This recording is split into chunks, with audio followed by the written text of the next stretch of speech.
Anbennar.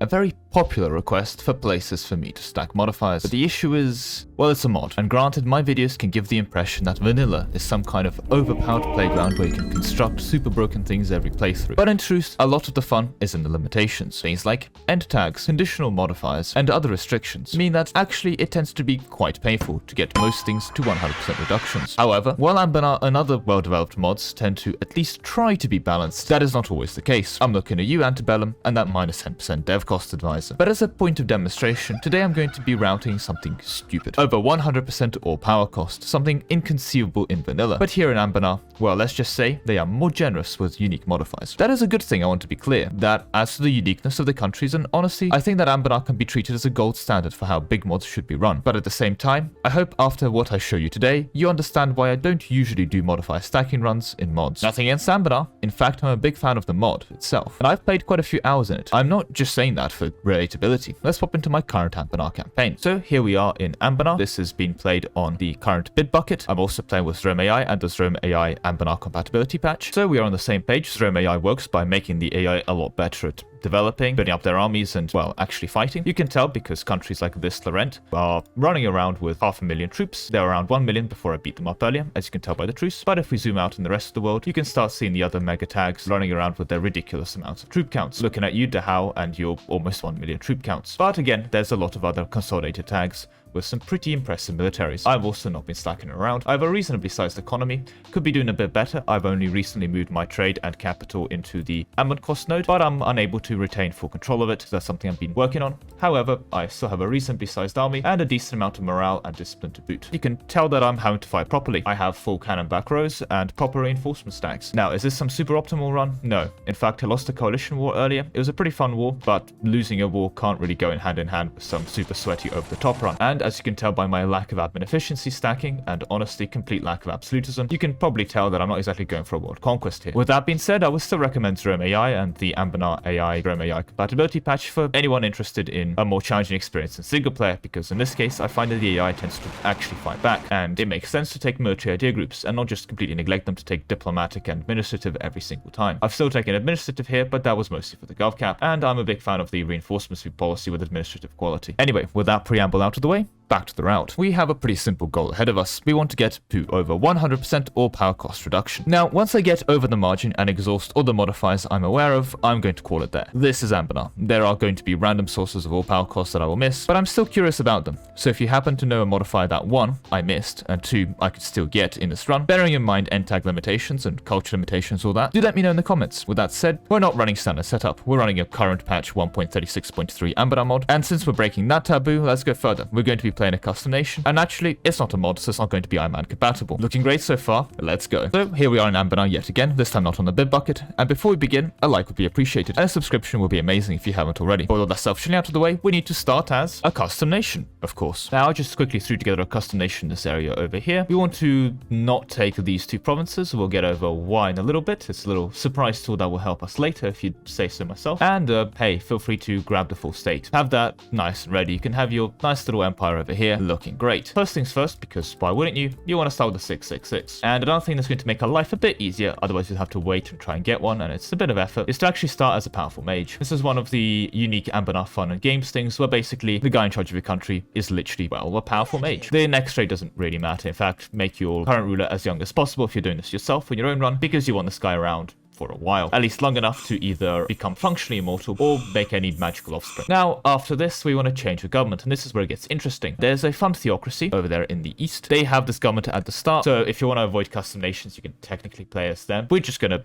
make a custom nation, make our life easier, and just start with it. And the unique government reform that they have access to, the oracular order. Basically, they're all about predicting the future. With that being said, however, it does lock us at the bottom government tier and decrease the governing capacity by quite a bit, but it does give us minus 10% all power costs, so that's quite nice. There's a lot of religions you can choose here. There's a lot going on. If you want to be a goblin religion, sure. Want to be a fae, sure. If you want to LARP as an atheist, there's 4 options of atheist for you. With that being said, I'm just going to stick with Regent Court because we don't need the all power cost from it. If you are, however, looking at something that's going to be more all power cost, I believe there's these little fun looking chaps over here. they seem nice. They come with some prestige decay as well as some more power cost reduction. So let's move on. We're going to be grabbing in our first idea over here. We're going to grab the all power cost minus 10% because why wouldn't we? No one can complain. All fun and games. You want 10% admin efficiency? Sure, why not? With that being said, however, we move on to the least relevant part of this, how you look on the map. All up to you. Go press the random button a couple times, go design your nation, and let's tag into our, well, country. Just so we're on the same page here, because we have a human military and more importantly a human administration, this human administration is going to give us minus 2.5% all power cost as well, just for, you know, having fun. What that does mean is that in terms of our government, we're going to start with minus 22.5% all power cost before we even need to unpause. That's just something we get right off the bat. Very nice, very balanced. Big fan. Now, we don't have an all power cost advisor, so we're going to have to wait around for that to turn up. And I'm going to, of course, get rid of the other advisors so we can also have a chance of spawning them. With that said, the next thing to do is head on over down to here, as this province produces this fun trade good called a Damastir. See, if we produce a lot of this stuff and we get a month pick, we, on top of becoming a great power, now that we've magically gained a bit of development, I personally wouldn't worry about it. We seem to get a bit of trade power there, so we are also making a bit of money. But more importantly, we're trading in a bunch of things. One of them being Damastir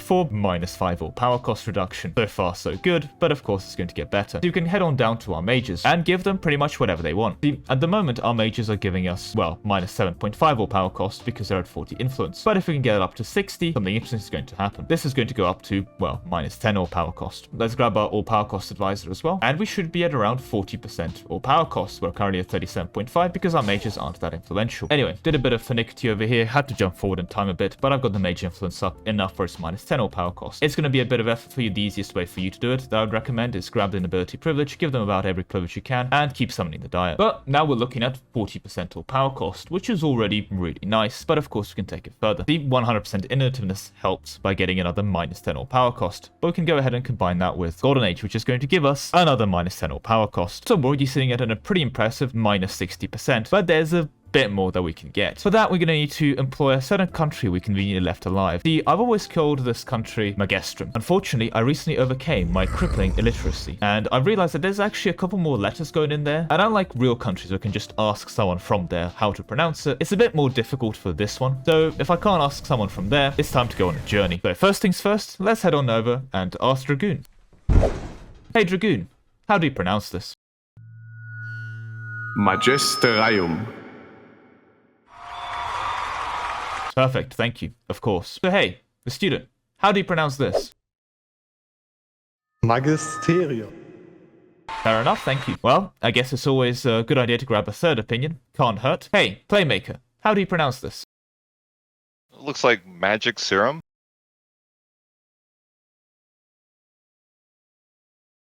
I see, thank you. To avoid any confusion or any disambiguations, that's just going to be Mozambique from now on. There we go. We're going to call this Mozambique. So the thing with Mozambique, they have a pretty cool mission tree. They have a lot of things going on to them. And one of the things that they can do in the center of the mission tree is build a tower. And this tower at the end is going to give this Isle of Adirail a little buff. A tower of 8-fold eminence that's going to give them, among other things, minus 10 all power cost. Basically, what we need to do is make them build this tower. Now, to do this, they're going to need to have access to Damastir, which they're going to get through this mission here. That's something they will do, but bear in mind, it's going to require at least the year 1500, and it's going to require them to, well, press the button, so vassalize them and make sure they have all the resources they need. They're also going to have access to relics. This is where the Damanith expedition comes in. You need to make sure they still have this province, because then they can press this button here to prepare the expedition and launch the expedition to go and find the relics in this province here, which is going to allow them to keep going with these missions. Now, as for gems, this is where the Moonmount expedition comes in. You want to give them this province here, they'll be able to go on a Moonmount expedition. They're going to spawn gems on Moonmount. You can also give them any other gems province or any other relic province, but once they've done all that, they'll be able to go through these mission trees, more specifically, while still being your subject. And once the Radiant Rock has been fulfilled, it has become a Damastir province as part of their own doing, and they've built the 7th tower, they'll be able to do the 8th-fold mission. So let's get that prepared now. The requirements aren't that awful. They need to be at peace, they need to complete the previous missions, they need to have that province at 40 development, you can dev it for them, they need to save up 150 of each monarch point, the AI tends to do that, they need to have money, you can send them a gift, and the most difficult part I find is making sure they have a good ruler. Now, their unique government type means that their rulers are pretty old. The side effect of that is, of course, that they're going to get a new one relatively soon. It's more of a waiting game until they eventually just get a 555. And once they do, they can get the 8th fold and build this fun tower. Now, once this happens, well, they have the tower. Now, of course, I've cheated the synth, so there's no Damastir in this province, but it would also be Damastir. Regardless, with that tower now here, something interesting can happen. See, if we go back to our previous country and we integrate them or take them over, the tower doesn't disappear. Whoever conquers the tower can keep it, which means that at the moment we have minus 70% ore power cost, which is already pretty obscene.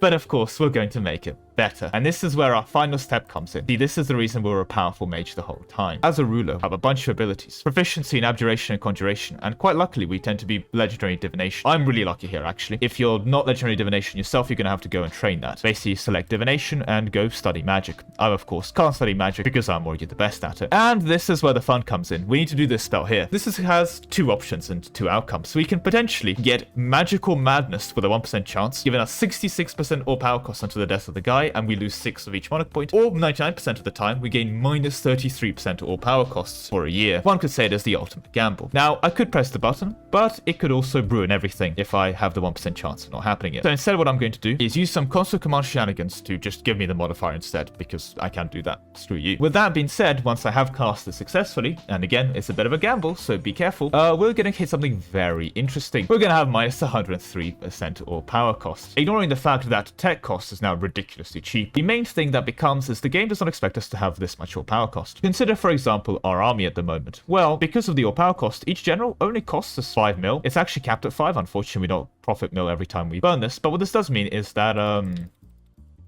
well, for the low price of 500 mil, if you're prepared to sit here and spam this button plus C for a while, you can go from a fully unprofessional army to a fully professional army with just, well, 100 clicks. This, as you can see, doesn't take too long. We're already pretty much halfway done. And just a couple more clicks and boom. We've achieved full professionalism for just 500 mil points. And for the record, I've just got rid of our admin points. I currently have 0. To demonstrate this works, what we can do is, let's say we expand our infrastructure. We're going to gain 1 admin for doing so. But there's nothing stopping us just reducing it back again. This is quite tedious, but we can literally generate an infinite amount of admin. If you are doing this, though, what I would recommend you do is you grab a very certain idea group, namely infrastructure ideas, as it has expand infrastructure cost modifier minus 25%. Of course, our ideas are ridiculously cheap. We're paying the minimum price for them. That means that at the moment, we spent 280 admin on our idea. Let me demonstrate that again. We have 280 admin, and for just that price alone, we can complete infrastructure ideas.